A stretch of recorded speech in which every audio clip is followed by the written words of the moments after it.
Many people may not know, but this podcast is produced in Asheville, North Carolina, recently falling victim to Hurricane Helene. This podcast episode was delayed due to that fact, and further episodes may also be delayed. We greatly appreciate your patience and your support. Thank you and enjoy the episode. Henry II of England and his wife, Eleanor of Aquitaine, have created and ruled the Plantagenet Empire, the most dynamic, wealthiest, and most powerful kingdom in Western Europe.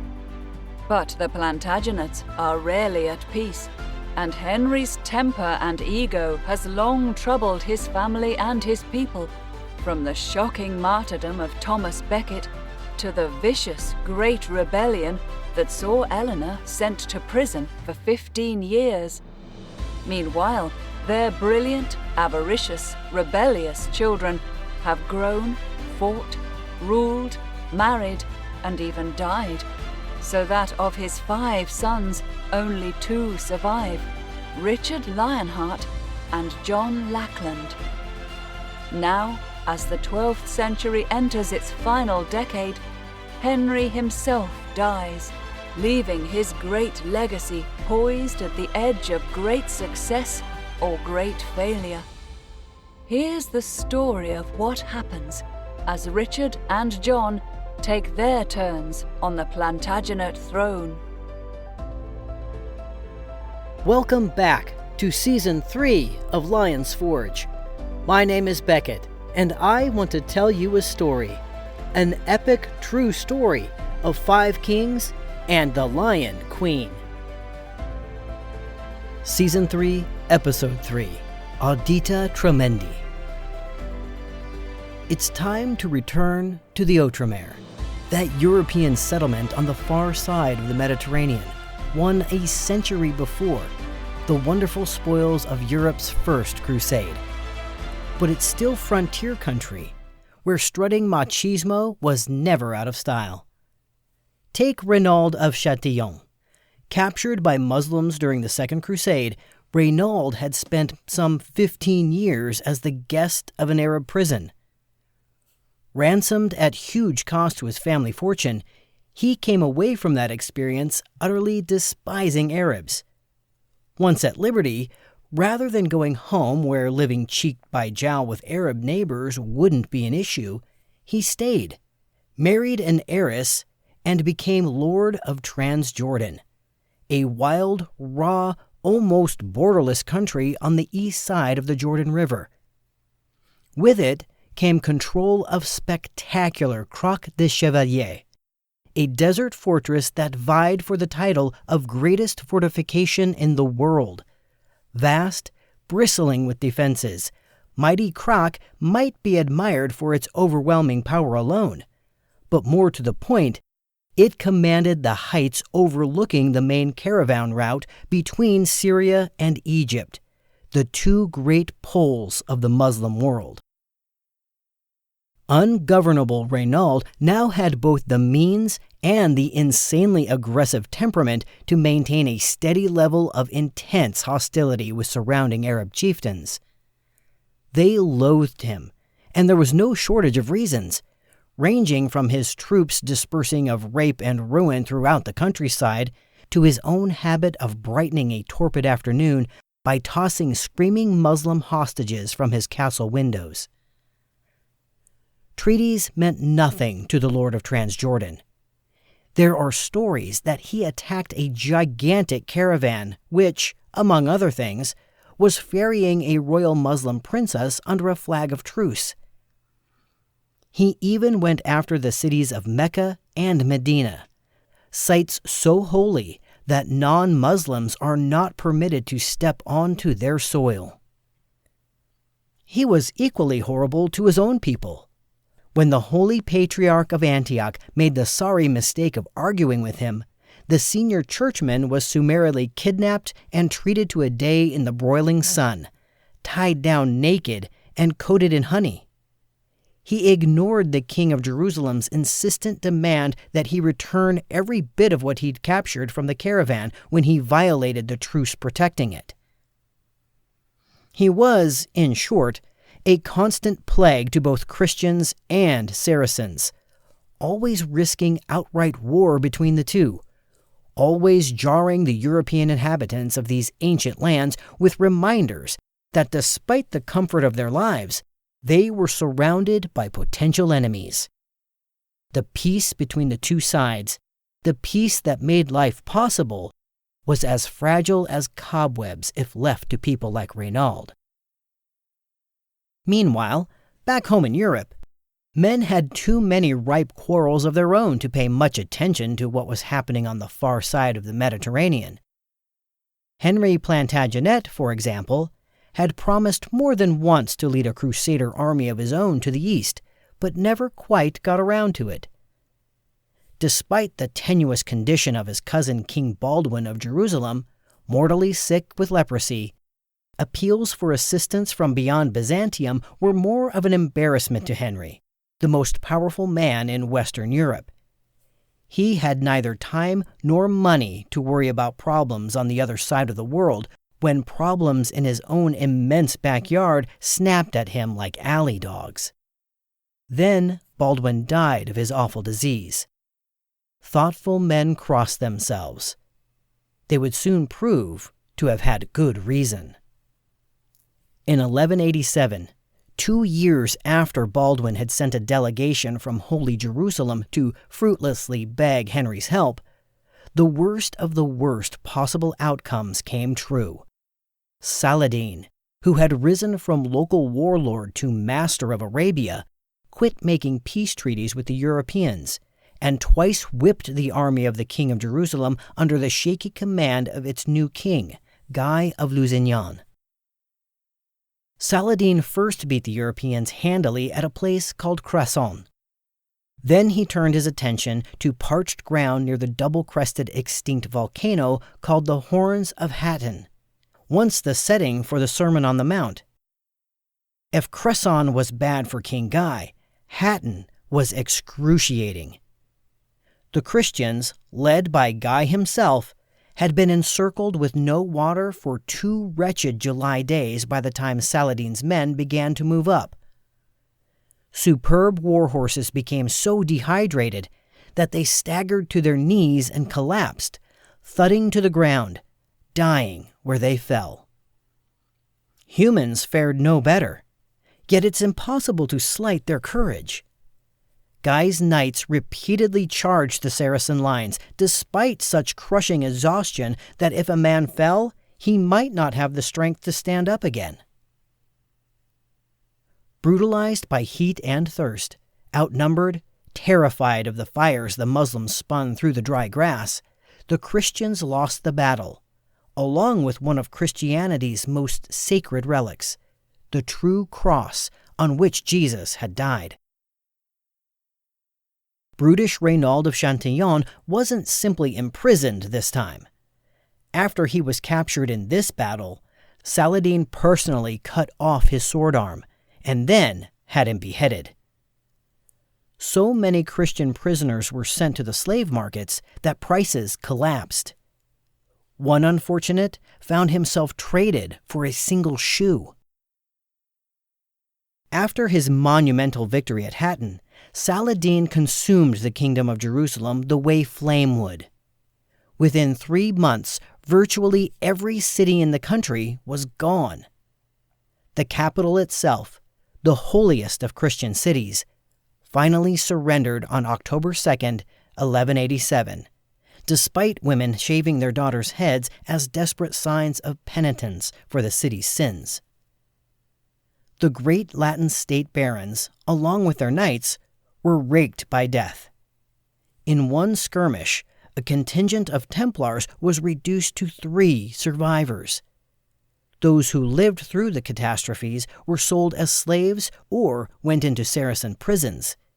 King Guy was one of them. As had been the case 50 years before when Edessa fell, launching the Second Crusade, there was a new pope on the throne of St. Peter in Saladin's wake. The new pope called himself Gregory, the 8th of that name. A thoughtful and educated man, descendant of a noble Italian family, Gregory was in his late 70s when he won the papal crown. He was anything but a raw newcomer to international crises, having headed the Church's inquiry into Becket's death 15 years back. His papacy began on October 20th, 1187. By then, Jerusalem itself had already fallen. But since news traveled at a walking pace, Gregory knew only of the Hatton disaster when he issued a letter to all Christendom that began Audita Tremendi severitate judici, on hearing of this incredible judgment upon us. The Pope told his world that it had so wallowed in sin that even the presence of the true cross on the battlefield at Hatton had not persuaded God to hold disaster back this time. Hatton was not an accident or a military mistake. It was a brutal punishment meted out by a justifiably angry creator. There was only one possible response: a new crusade, the third, to cleanse Christianity through suffering, poverty, pain, and death. Success marked when the true cross returned to its rightful place in Christian hands. People had barely digested the disaster at Hatton, listening with pounding hearts to Gregory's letter as it was read from every pulpit in Europe, when belated news burst over the continent that Jerusalem itself, the most prized city in Christendom, was in Saracen hands. Men in Europe saw darkest calamity. And so, in those dour autumn days of 1187, the disaster at Hatton, the loss of perhaps the greatest religious relic in Christendom, and the epic collapse of the Kingdom of Jerusalem were seen above all as punishment by an angry God for sin, an ocean of sin. It was finally time, and past time, for true penance, genuine sorrow for sins of lust, greed, and pride, signified by exposing your body, your life, your fortune to God's will on the battlefield. A crusader would start out as a penitent would, on foot.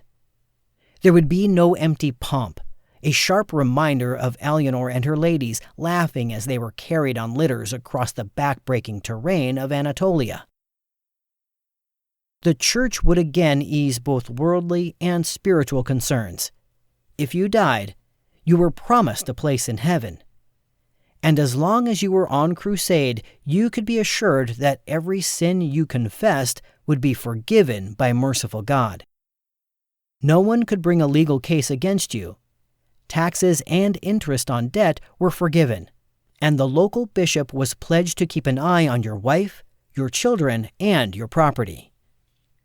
You could leave all behind with a light heart, because whether you lived or whether you died, your soul, your family, and your estate would be taken care of. Europeans answered the trumpet blast of Audita Tremendi by the tens of thousands.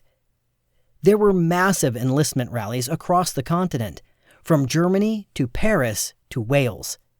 The very first noble to swear his crusader oath was the warrior prince Richard Lionheart. Philip Augustus of France and Germany's Holy Roman Emperor Frederick Barbarossa were not long behind him. Chroniclers wrote that any male, healthy, young, and rich, cannot remain behind without suffering shame, although John Lackland was stoic in the face of this prospect, and the great knight William Marshall didn't pledge himself either, perhaps due to his age. He was 41 years old by the time of this crusade, perhaps because life as the Earl of Pembroke was simply too pleasant to risk. Preparations remembered from the Second Crusade 50 years before were renewed across the face of Europe. Feudal obligations pulled networks of men into following their lords. Supplies were laboriously accumulated. Families scrambled to raise cash and to fill worrisome gaps in management of farms, estates, counties, countries.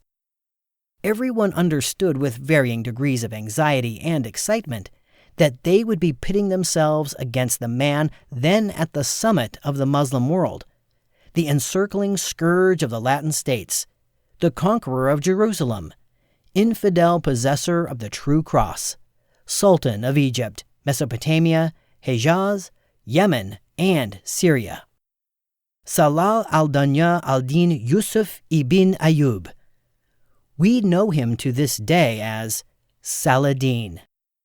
This champion of the Arab world wasn't an Arab, but a Kurd, an unusual ethnic group. Muslims, to be sure, but of European descent, thus unlike any of their Arab neighbors. He was in his early 50s in 1190, 20 years older than Richard Lionheart. His background meant he was seen as something of a foreign newcomer, raising the level of suspicion and jealousy that inevitably would be leveled at his ambition, not to mention his fabulous victories. Coming up in the brutal world of Zengi's son, Nur ad-Din, Saladin had made his name as a brilliant field commander, becoming general of the Muslim armies at the age of 31, and dominant ruler of the Middle East soon thereafter. He possessed the charisma to meld autocratic tribal chiefs from 1,000 points in Arabia into a cohesive army that won battle after battle. At home, his patronage extended to a 12th century version of a modern war college, staffed by experts in military administration, and even the psychology of warfare. He did have some flaws as a general, chief among them hesitation in committing himself if he wasn't certain of possessing the strongest force.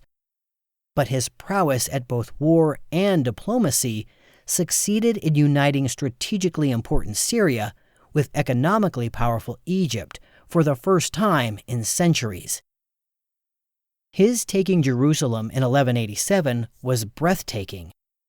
If Europeans had been ignorant of him before, his name was now known to everyone from the coast of Ireland to the streets of Constantinople.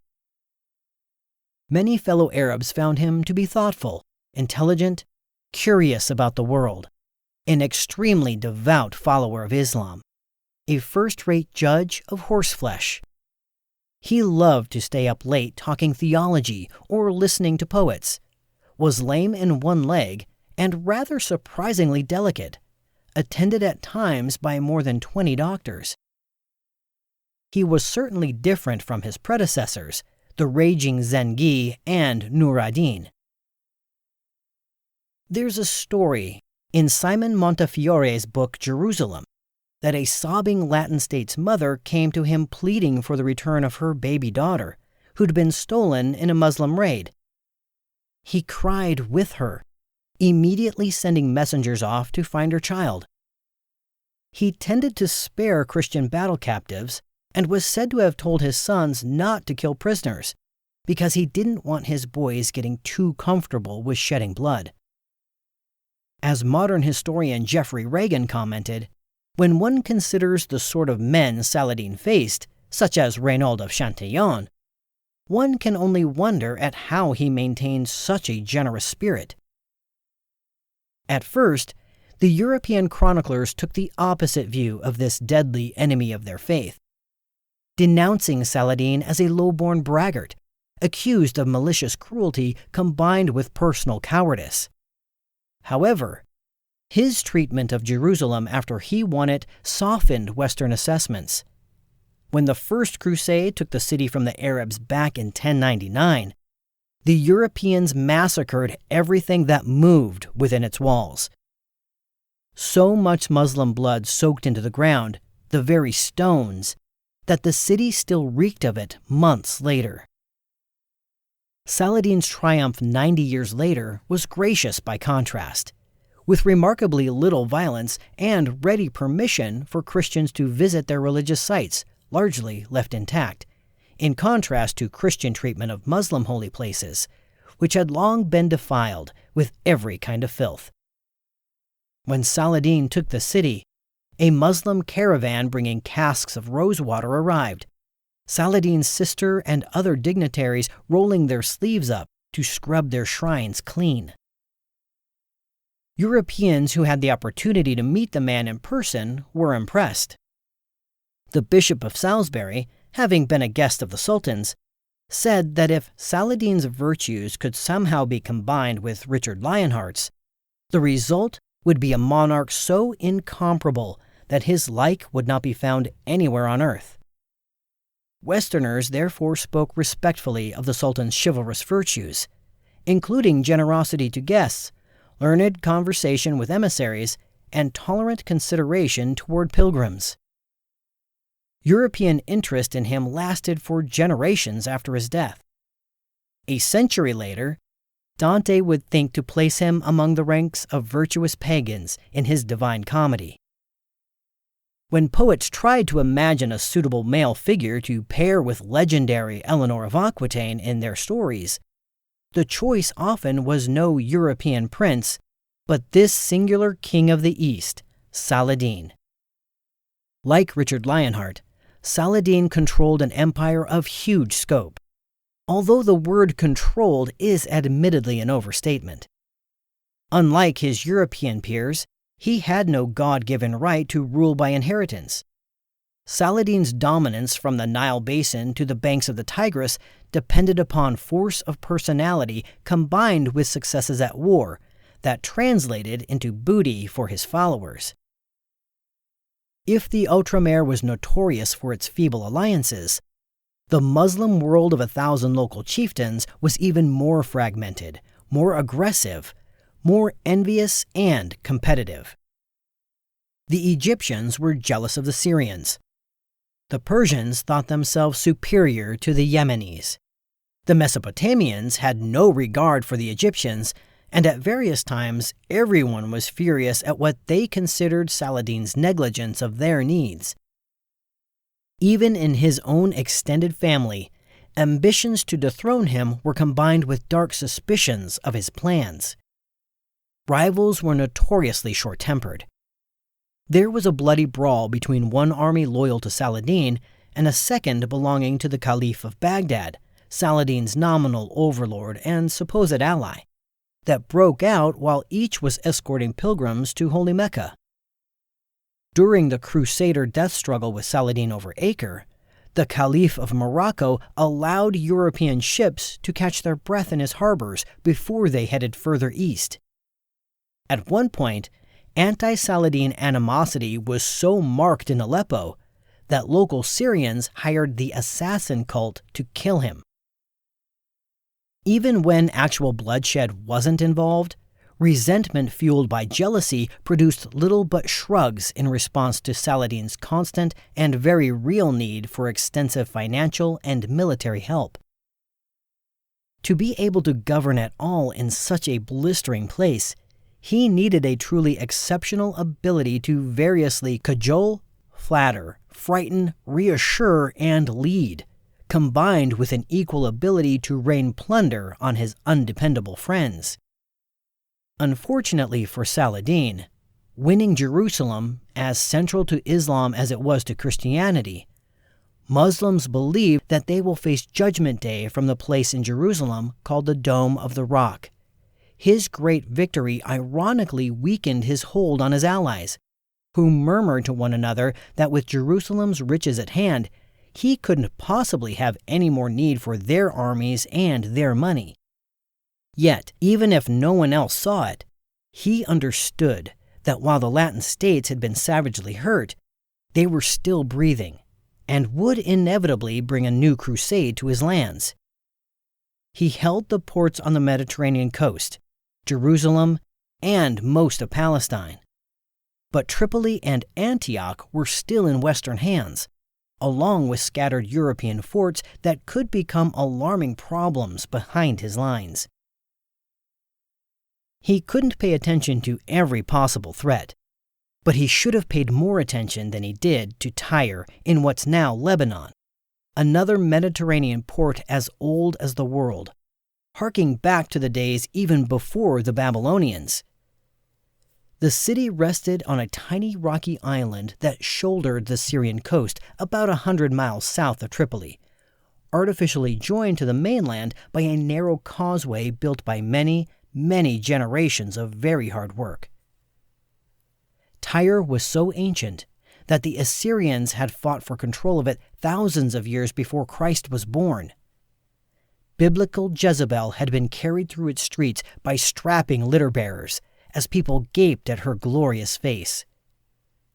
The West had stubbornly controlled it for the last 65 years, delighting in its gorgeous, not to mention ruinously expensive, plum-purple dyes.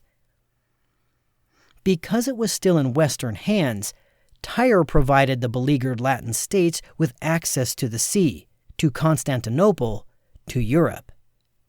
It was a genuine threat to Saladin and the Muslim world. Saladin should have snapped Tyre up after Hattin, but he didn't.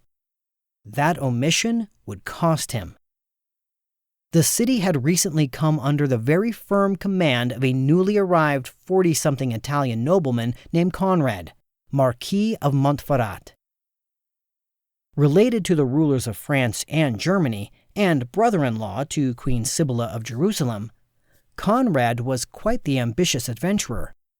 He happened to be the brother of Queen Sibylla's first husband, who died before King Baldwin. If things had gone a bit differently in the mortality sweepstakes, that first husband would have outlived Baldwin, and likely become the next king of Jerusalem. It didn't happen, but Conrad's notable relationship with the throne of Jerusalem gave him considerable status in the Outremer. He'd recently decided to say his goodbyes to Constantinople, motivated by gossip that his fingerprints were all over a suspicious political murder. He arrived in Tyre shortly after the Hattin debacle, finding the city in about the condition one might expect when the greatest enemy army in that part of the world had just won a crushing victory. The city's leadership was in turmoil, the population in panic. Saladin's flags had actually been planted on some of Tyre's walls.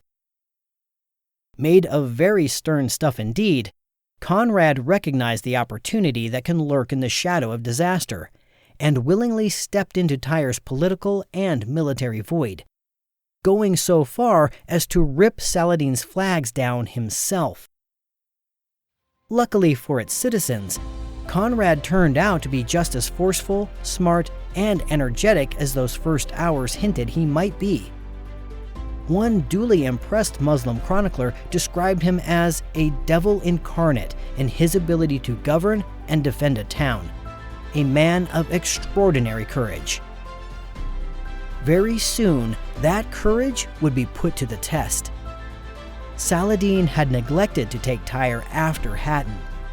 He now saw it for the mistake it was, a mistake he intended to fix. We've come to the end of our story for the time being. I am Beckett Arnold, narrating from the book Lion's Forge, adapted for us by the author Karen Markle-Knabb. Thank you to Francis Butt for voicing our introduction, and so much more. If you like what you hear, please give us a rating, follow our channel, and share us with your friends. Most importantly, please join us again October 21st for the next episode of Lion's Forge, available everywhere you get your favorite podcasts, including on YouTube with video episode trailers. Visit us on Facebook, where you can ask questions, leave reviews, and interact with me. Until next time, thank you for listening.